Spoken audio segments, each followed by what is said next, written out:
It's estimated that almost 6 in 10 adults in York are this. What am I talking about? I'm talking about being classed as overweight or obese. That's almost 6 in 10. And this problem is right on our doorstep.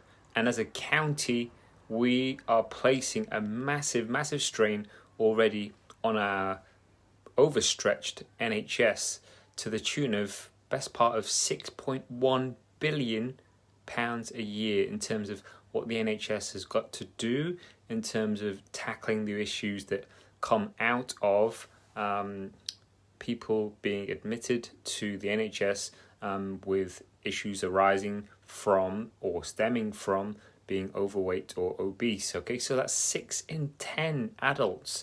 That's over 50%. And it's a problem that we are attempting to tackle at NPRS.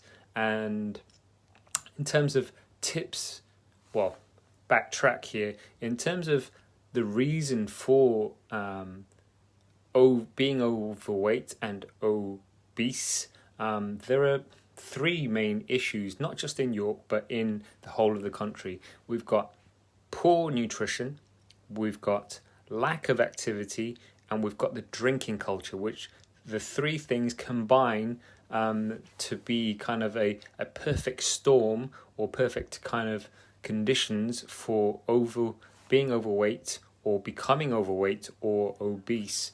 But I'm here to help where I can. So in terms of tips, it's like we can do practical things like look for ways to stay active. I know right at this very second, with everything going on, it can be more difficult to stay active because we're juggling a lot of things and we are tied to the house, even though it was announced in the last 24 hours or so that we could now go out for unlimited exercise.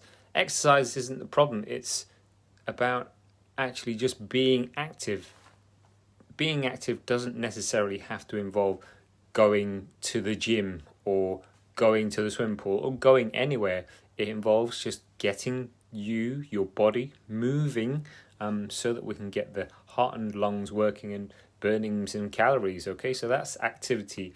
Look for ways to stay active more often than is happening right now. The second thing, in terms of nutrition, we can make simple changes that are going to be sustainable. Something as simple as looking at how many vegetables you have and making sure you eat the rainbow. Like, is all of your food one particular color right now? Is there a danger that all of your food is beige right now? Because if it is, then you want colors of the rainbow in your nutrition in terms of so that you get a variety of nutrients and minerals and vitamins in your food, as opposed to stuff that has gone through many processes and it's stripped back to the extent that it's all just beige and comes out of a cardboard box or comes from a delivery or something like that. Okay, so that's the second practical tip you can do, or tip that you can use to tackle this issue that we as a country and we as a city are facing. The third tip is to do with the UK drinking culture. It's not just a York culture. There are many pubs here in York, but in terms of the drinking culture, it's about reducing, unfortunately.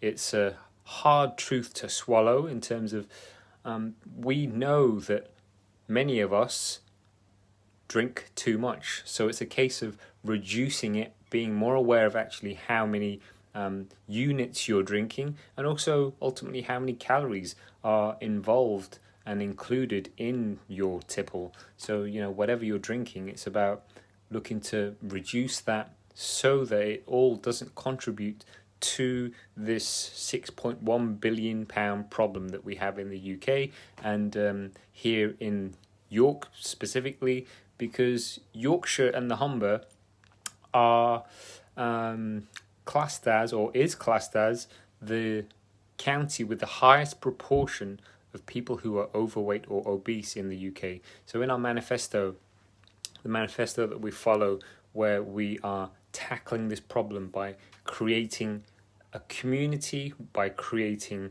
an environment where you get guidance, and by empowering people. By doing these three core things, what we're doing is we're transforming York into the fittest, healthiest and happiest city in the north. And if those tips were of help, then drop a comment below this video and let me know. If you have any other queries, qualms, worries, questions, drop a comment again. But if you want more help, if you want more than just these tips, if you want to get in touch and see if we can help you, then just drop me a comment or DM me, and I'll see how I can help. But in terms of the manifesto, we are here in York on a mission to transform this city and help busy parents over 30 to become fitter, healthier and happier by doing all of the things that actually work and saving you time, money and effort that you would otherwise waste on things that don't work, like all the gimmicks and fads and diets and all the short-term fixes.